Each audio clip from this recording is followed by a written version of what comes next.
WBO title holder in the blue corner, dans le coin bleu. Wearing silver trunks with yellow trim, he is fighting out of Paterson, New Jersey in the United States. He weighed in at 140 pounds.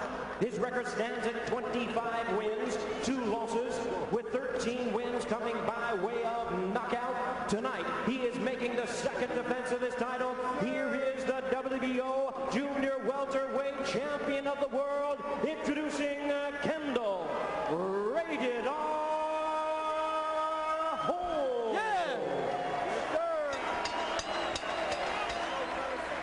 And his opponent across the ring, the WBC title holder in the red corner, Don Rouge. Wearing red trunks with blue trim, hailing from Palm Springs, California in the United States. He weighed in at a trim and ready 138 1/2 pounds. He is undefeated in his campaign to the ring with a record of 23 wins, no losses, 11 wins coming by way of knockout. Tonight, he also is making the second defense of his title. Please welcome the undefeated WBC Super Lightweight Champion of the World, known as the Desert Storm, introducing Timothy Bradley.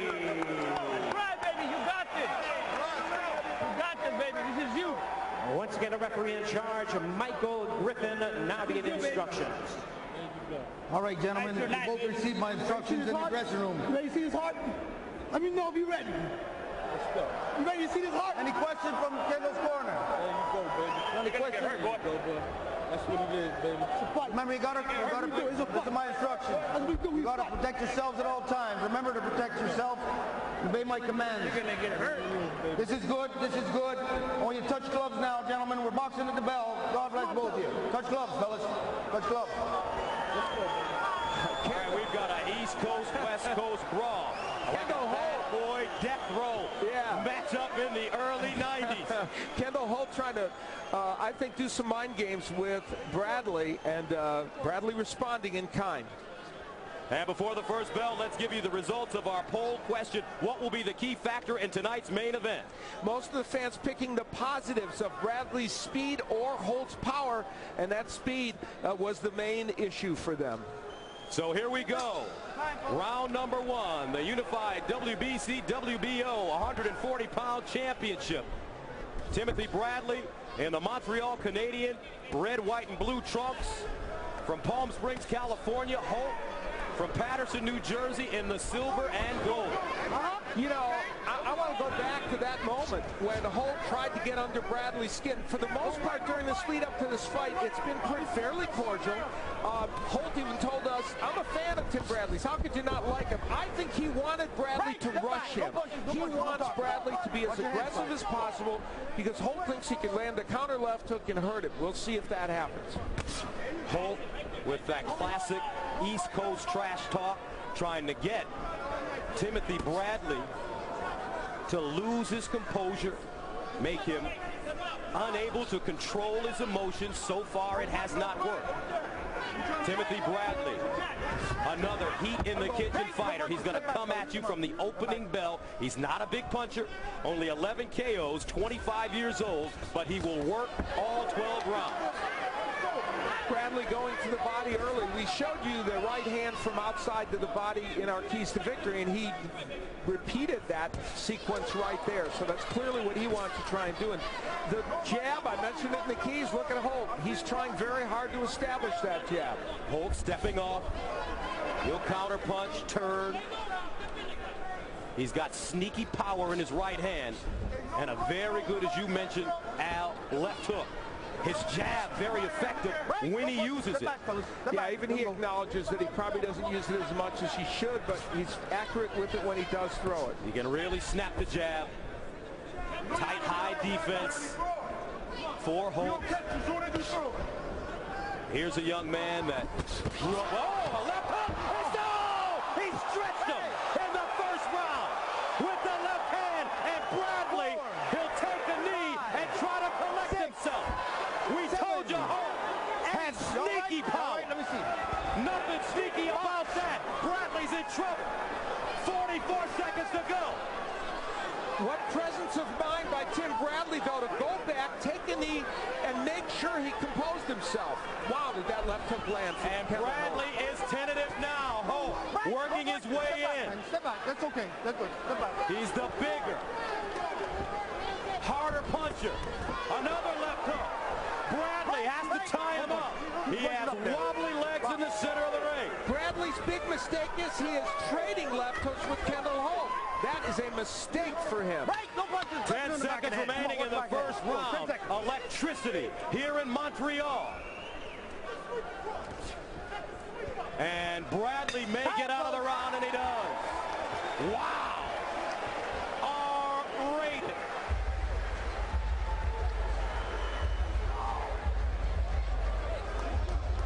Push your foot.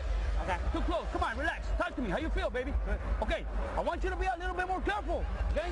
You're getting a little We will reckless take in a there, couple right? of looks at this extraordinarily quick knockdown of Bradley.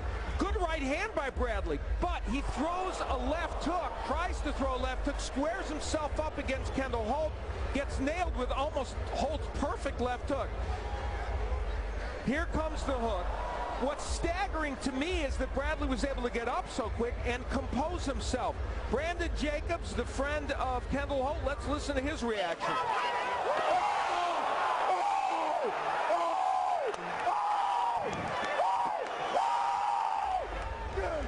You'd think that Eli Manning just threw a touchdown pass. He was so excited. Round number 2. Let's see how. He's a man that loves to come forward. Does he have the courage to continue to move in the direction of Holt? Now Holt snapping that jab to start the second round. Now let me tell you something about as bad as that first round went for Bradley. He took the best left hook you can possibly get from Kendall Holt. He got up from it. So while that was a bad thing, he may realize that he can take the best that Holt has to offer. We'll see. But Tim Bradley is throwing his punches too wide. He is trading hooks with Holt, and he is not staying within himself and applying smart pressure, as he said. The only reason Bradley able to get up off his feet after that left hook is because he is an incredibly well-conditioned athlete. You're absolutely right, Gus. And that saved him. Uppercut, left hook landing again for Holt. Now that's what Tim Bradley needs to do. Work that body and throw those combinations.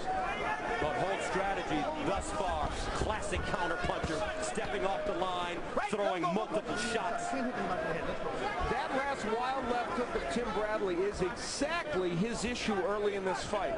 He's throwing that punch and providing openings for Kendall Holt. Kendall Holt being very smart in taking advantage of that, obviously, and landing the big left hook. And Holt has also established his jab a little bit in this fight, too. He misses with the lead uppercut. Hands high, though, for Holt. That left hook for Bradley. Bradley slaps with his left hook. Look how Bradley's squaring himself up to Kendall Holt. That is creating issues for him. And that's what the Holt camp told us. They feel that because Bradley has so much amateur experience, he doesn't sit down on his punches. He's kind of a pity-pat fighter when they get inside. Hold down, fellas. Let's go. Yeah, he's not setting down on his punches. Holt, though, sitting down on his punches, so relaxed, easy going for Kendall Holt here in the second round. Great head movement, light on his feet, supreme confidence. Took umbrage at the fact that he's the underdog and a champion. Now he steps off. Come find me, he said. I'm here. Kendall Holt using all of this ring, which is exactly what he wants to do, of course, and looking for what he thinks will be his next opportunity to land a big counterpunch. Bradley's done a lot of work in this round, and that's good for him. Bradley rolling that head now, getting out of the way of that left hook. He slips in the middle of the ring. Bradley backs up a little bit, and that's the end of the second round. Fireworks in Montreal. We'll have it next week as well as MMA returns to Showtime Strikeforce. Frank Shamrock, Nick Diaz The old versus the new in San Jose. Trying to get back into the fight. Any close round they want to give him. Kendall. The story of that knockdown was very, very intriguing because Tim Bradley was able to land a little sneaky right hand on the inside. Of course, that's a punch he wants to get in. He gets in a beautiful right, but decides to throw a wide left hook. That was his mistake. The right hand came down, and then Kendall Holt was able to land the left hook. Had Bradley not thrown that hook and squared himself up as he did, he would not have been hit with that left hook by Kendall Holt. Two big mistakes by Bradley. Second down, let's go. Bradley trying to suck it up. He comes in with a perfect 23-0 record, 11 KOs. Round 3 scheduled for 12 to unify the WBO and WBC 140-pound championships. The winner of this fight puts himself into contention to possibly fight a Ricky Hatton, to possibly fight a Floyd Mayweather Jr. who's training right now. Now Bradley with a nice left hand that grazes the top of Holt's head. Also Manny Pacquiao could be an opponent.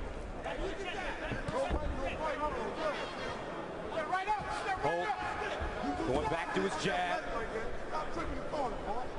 Knocked down Bradley with the left hook in the first round. Bradley continuing to come. Now the body shots, the right hook to the body, behind the elbow. That'll get Holt to dropping his hands. You know, Bradley's doing more work in this fight. He's throwing more punches, probably landing more as well. Probably round 2 is Bradley's round. But you get the feeling that the way he's fighting, the way he's kind of opening himself up, that Holt's going to land another big counterpunch. Right, let him go. No punches, brother, no punches. And for Kendall Holt, he's got to continue to fight big, Al. Let him go. That's exactly right, Gus. You couldn't be more correct. He's got to make sure he fights tall and keeps the jab out there and sees the openings as they come. No punches, no punches. Left hook blocked to the body by Tim Bradley.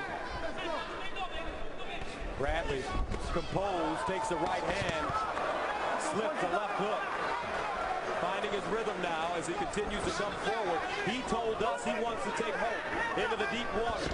Constant pressure, but not reckless, because he feels that if he can get him into the 8th, 9th, and 10th rounds, he'll lose his concentration. Yeah, that's the key for Bradley, to keep up this pressure. But Tim Bradley's making a monstrous mistake at times in this fight. He is squaring himself up to Holt and giving Kendall Holt some opportunities to land another big shot. He really needs to stop doing that. 3rd of 12. Holt now not as active. Trying to pick his shots instead of moving his hands.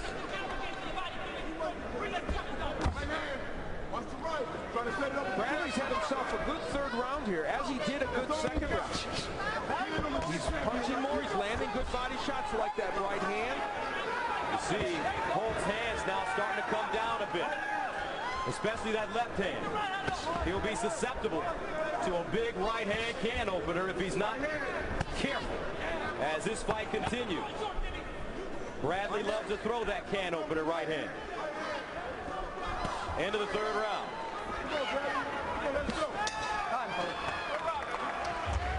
A lot of opponents out there at 140 pounds. Let's take a look at the current world champion. Andreas Kotelnik, Juan Urango holding titles, and of course the 2 men that we see tonight, Tim Bradley and Kendall Holt, in a talent-rich division. Some other names out there, obviously Manny Pacquiao and Ricky Hatton fighting at 140, and Floyd Mayweather in the gym training is the 800-pound gorilla in the room as well. But the other man coming up in weight is Nate Campbell, former IBF, WBA, and WBO lightweight champion, who's now at 140, along with Joanne Guzman, another champion from a lower weight. But this man, Nate Campbell, could be a big player as well in the 140-pound division, and there are a lot of people in this talent-rich 140-pound area. Campbell at 140 pounds, ranked 4th in the WBC, 4th in the IBF,